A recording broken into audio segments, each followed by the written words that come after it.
Nako, ano ba?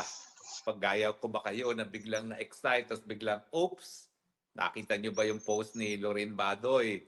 Of course, I'm referring do sa kumakalat na galing di umano sa St. Luke's na nagsasabi kung ano talaga ang tunay na karamdaman ni Junior. At nakasaad doon na bukod pa, o bagamat inamin nga nila yung inanunsyo ng sakit na, ano bang tawag doon? Sandali nga, ano bang tawag doon? Yung circumvent ng circumvent. Nakalagay doon na meron pa raw surgical intervention. Well, inamin naman kasi ng Malacanang na ang sakit ay diverticulitis. Ang sabi nga nila kasi divert ang pondo ng gobyerno, kaya diverticulitis, hindi po. Ay yan pala po ay isang gastrointestinal disease at iyan ay dahil infected o namamaga yung colon, yung pouches sa colon. Although talagang pilyo mga Pilipino, diverticulitis daw kasi dinadivert ang flood control, dinadivert ang PhilHealth funds. No? Pero sakit colon po yan. Nung isang minsan na tayo ay nag-spokes hour, ang nakita ko naman is itong gastrointestinal disease na ito ay po pwedeng maging side effect ng cocaine use. Kaya nga sabi ko, well, posible lang naman. Hindi naman natin alam talaga kung ano talagang sakit niya at hindi natin masasabi talaga na ito talaga ay dahil sa cocaine use. Pero nung nakita ko yung di umano na sabi naman ni Lorraine Badoy, hindi totoo, di umano na bukod pa doon sa diverticulitis, merong recommended na surgical intervention at sinasabi that base doon sa sinasabi na merong surgical intervention, tinignan ko ang ChatGPT, pa yung sinasabi, malala daw ito at it is life-threatening dahil pwedeng magkaroon ng sepsis, no? Well, kaya naman, God, Lord, forgive us. Pero syempre, na-excite naman tayo dahil hindi ko pinagdadasal talaga na may masamang mangyari kay Junior. Kasi yan po ay bawal sa mga Kristiyano na ipagdasal na magkaroon ng kabirya iba. Pero kung yan naman talaga ay ginusto ng Panginoon at nangyari talaga, kaya naman nagka-excitement ng kaunti. Pero ngayon, ang sabi nga ni Dr. Lorraine Badoy, mukhang hindi totoo yan. Bakit? Kasi unang-una, striktong-strikto ang St. Luke's, no? Pagdating sa data privacy at dahil medical condition yan, hindi para ipaskil pa nila yan sa pintuan. No? So talagang ang nakapaskil lang sa pintuan ay yung pangalan ng doktor. At malalaman mo siguro kung anong sakit, depende kung sino yung doktor na yon na espesyalista. Ako po kasi, sususugan ko yung sinabi ni Lorraine Badoy na hindi po pwedeng ilabas kung ano talagang kondisyones, lalong-lalo na sa pintuan lamang ng kwarto ng isang pasyente kasi lolo, lola, uncle, auntie, lahat po yan ako nag-alaga. At halos lahat ng kayamanan ng aking pamilya napunta sa ospital, no, Makati Medical in particular. Kasi dati naman, yung parang treasurer ng Makati Medical, kamag-anak din namin sa side ng maternal grandfather ko, no?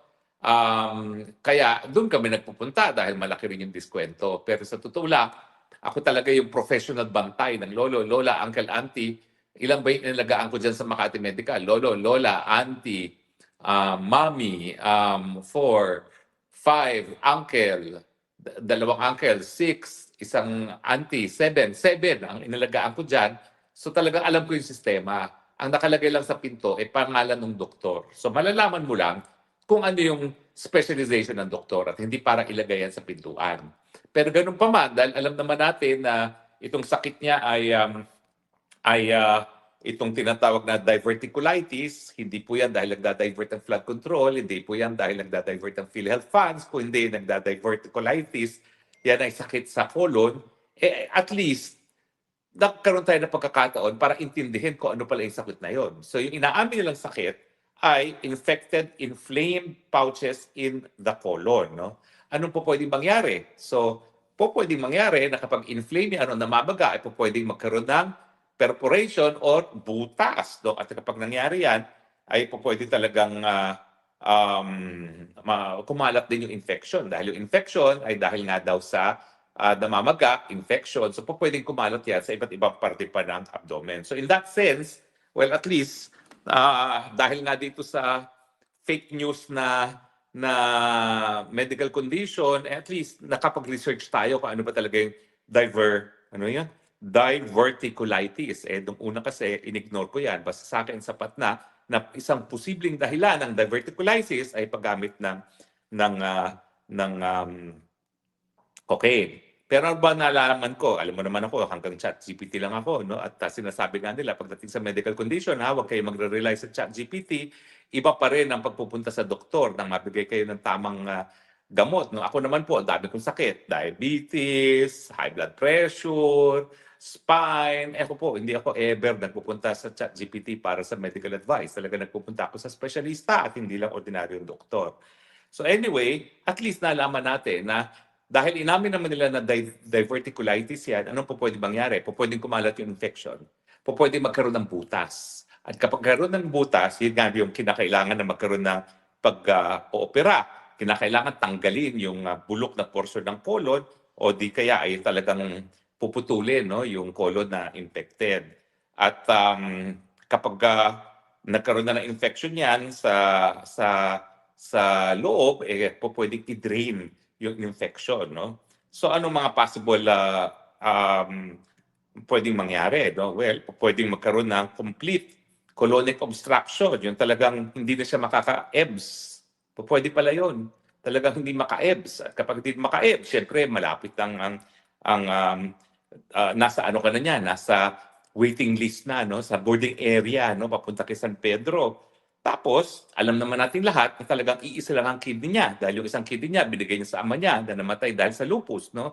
Yung palang kidney na yan, meron din isang stone. Hindi natin alam kung cancerous o hindi, pero hindi po pwedeng may mangyari pa dyan sa kaisa-isang kidney na yan. Otherwise, tigok.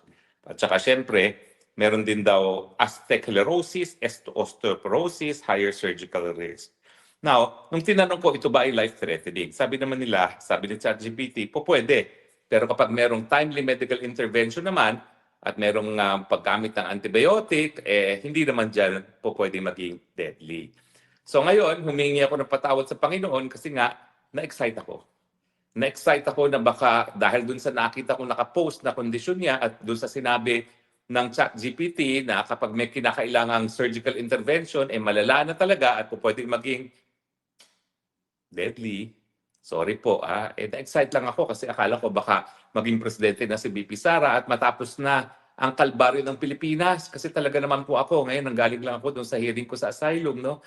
Naku, 3 oras po yun na talaga namang nakakaawa na nangyayari sa Pilipinas, no? Na yung mga gaya ko, napipilitang mag-ibang bayan, maski di minsan, wala akong intensyon na mag-ibang bayan, kaya lang napilitan tayo manirahan sa malayo sa Pilipinas, pilod nyo man hindi naman sa wala akong pagkakataon. 2 beses ako nag-aral sa abroad, 2 beses ako nagturo sa abroad. Balik pa rin ako balik ng Pilipinas. So talagang masakit po sa akin na mawalay talaga sa aking inang bayan at mahiwalay sa pamilya ko at mga kaibigan ko. Not to mention na siyempre wala akong hanap buhay ngayon kasi yung aking pagiging abogado, dyan lang naman sa Pilipinas ako abogado, hindi naman ako abogado dito except for ICC na wala naman ako ibang kliyente. No? So talaga namang pong pasensya na kung kami na-excite kasi ako, personal, alam mo naman, pag may nangyari sa kanya, pwede na akong bumalik. Kasi alam ko naman na yung mga kaso na tanim kaso sa akin, hindi naman talaga yan tatayo pag nawala na siya dahil wala talagang ebidensya. Mantakin niyo po non-bailable human trafficking. Ang ebidensya lang nila, sinimahan ko si Cassie Ong para humingi na mas matagal na panahon magbayad ng pagkakautang sa PAGCOR dahil na-despalcohan sila. Tumawag ako, nag-text ako, kamusta na po yung application ng Lucky South 99 para sa renewal of passport, na renewal of license. In the first place, gawaing abogado lang po yun. Kaya ka nga kumukuha ng abogado para sigurado na lahat ng operasyon mo ay legal, pero yun ang naging dahilan. Yan lang po talaga naging dahilan na sinasabi nila na ako daw ay gumawa ng non-bailable offense of qualified human trafficking. Kaya nga po, na-excite ako dahil ibig sabihin yan, kung may mangyari sa kanya, pwede na ako makauwi. Dahil wala na po talagang gagamit ng batas para sa data para ako'y patahimikin. Well, kahit ano naman ang gawin nila, kahit ano pa isang panila, di naman ako tumatahimik. Dahil ako talaga naniniwala ako na kinakailangan pagdiskursuhan natin kung bakit salot sa ating mga buhay ang Marcos administration. At tingin ko naman, dahil tayo nahihirapan sa pamumuhay natin sa Pilipinas ngayon, napakataas ang presyo ng bilihin, napakatindi ng problema sa korupsyon sa panahon na naghihirap tayo, no? At siyempre, importante na pag-usapan natin itong mga problemang ito at sabihin na meron namang alternatibo. At yung alternatibong yan ay si Inday Sara Duterte dahil siya naman talaga ang pumili din kay Inday Sara Duterte para maging kapartner niya para maging vice-presidente. Eh ano ba trabaho ng vice-presidente? Di ba ho kapag nawala na yung presidente, yung vice-presidente na. Hindi ko po alam kung nasaan ngayon si Inday Sara Duterte pero may naririnig ako na baka umuwi na. No? Eh, dapat naman umuwi siya dahil kapag siya ay may nangyari nga dyan kay Junior at wala siya dyan, abay, magiging acting president itong si Tito Soto dahil paano siya magiging presidente kung mawala nga ang presidente na wala naman siya sa Pilipinas. Well, pwede naman. Pwede siya manumpa before a consular official pero I'm sure itong Tito Soto ay pagsasamantalahan din yung pagkakataon na maging acting president although alam naman niya na hindi naman tatagal yung kanyang pagiging acting president dahil pag nakauwi na si Inday Sara Duterte, eh talagang siya na talaga ang magiging presidente kung may nangyari nga kay Junior. Pero ngayon po, bawal magdasal na may mangyaring masama laban kanino man. Kasama na po dyan si Marcos Jr. So, bagamat tayo ay talagang nagdarasal na sana magkaroon ng pagbabago sa ating liderato, nang sa ganun naman po, eh magkaroon tayo ng solusyon sa problema na walang tigil na pagtaas sa presyo ng bilihin, sa korupsyon, at syempre, isang tao na hindi tayo kakalikarin sa gera na wala naman tayong kinalaman na ginagawa ni Marcos Jr., ang totoo niyan, only God can decide kung ano magiging kapalaran ni Marcos Jr. at wag natin po siyang pagdasal na tuluyan ng mawala sa daigdig nito dahil yan po ay hindi tama. Okay? So, pero tao rin po ako. Isa ako dun sa na-excite. Nung nalaman ko na nakita ko yan, bagamat fake news, nalaman ko na wow, baka malapit ng ang kanyang katapusan. No? Pero yun nga po, I asked the Lord for forgiveness. Tao lang po. Dahil siguro naman naintindihan nyo na hindi lang ako nawalay sa aking pamilya at sa mahal sa buhay. Siyempre po, dahil wala akong hanap buhay, napakahirap din ang aking katayuan ngayon dito sa isang napakamahal na lugar sa Europa. Abay, konti na lang po. I'm not kidding. Malapit na po akong pumunta doon sa punto that I can be described as in poverty.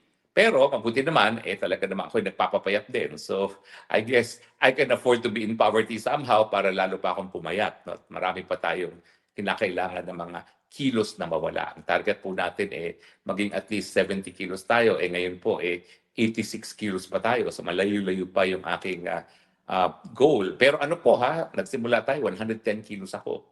Nung umalis po ako ng Pilipinas, 110 kilos. Kaya naman po, matagal, dahil dito sa 1 year, 4 months na wala ako sa Pilipinas, kahit papano, pumayat po tayo. Yan po naman ay dahil sa lungkot, dahil din sa pagtitipid, na konti lang talaga ang aking kinakain, at pag-exercise.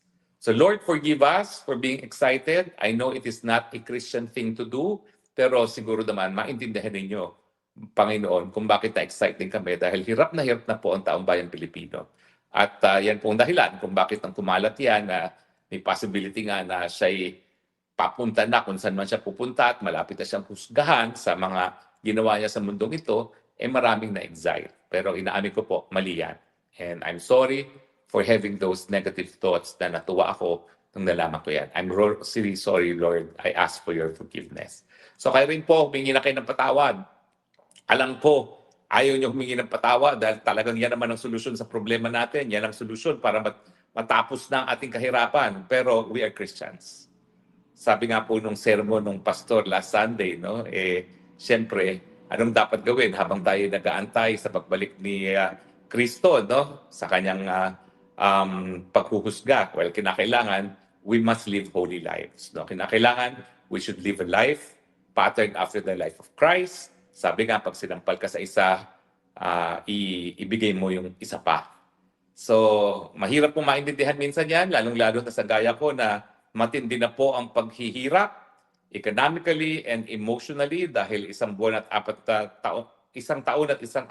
na buwan na akong nawawalay sa aking pamilya at mga kaibigan at isang taon at 4 na buwan na rin ako walang hanap buhay. Pero we have to follow what the Bible says. We need to live holy lives. That is why we ask for forgiveness, for the happiness and the excitement that we felt nung akala natin may mangyayari na kay Marcos Jr. Pero magpapatuloy pa rin tayo ng dalangin, Thine will be done. Siguro po kung ano yung leksyon na nais niyong matutunan ng mga Pilipino sa pagbibigay ng Marcos Part 2, natutunan na po namin. Hindi na dapat magpabudol muli. Kinakailangan maging kritikal sa mga desisyon, lalong-lalo na kung sinong magiging presidente. Kaya sa susunod na eleksyon, pero yan po ay sa susunod, kung may mangyari naman kay Junior bago magkaroon ng eleksyon, talagang wala naman pong choice. Miski ayaw ng mga pulahan at ng dilawan, si BP Sara na maging presidente, kung may mangyari kay Marcos Jr., yan naman po talagang nakatalaga. No? Yan yung nakasulat sa ating saligang batas at wala kayong magagawa sa ayaw at sa gusto nyo. Kung may mangyari talaga before 2028 elections, Inday Sara will take over. At kaya naman, hinalal din siya ng unprecedented na mga numero ng mga botante dahil alam natin na kayang-kaya ni Inday Sara yung trabaho. Kahit sino naman siguro can do a better job than this guy, no? Kasi nga, wala sa tamang pag-iisip at sabi ng kapatid niya na si Senator Amy Marcos, vangag kasi.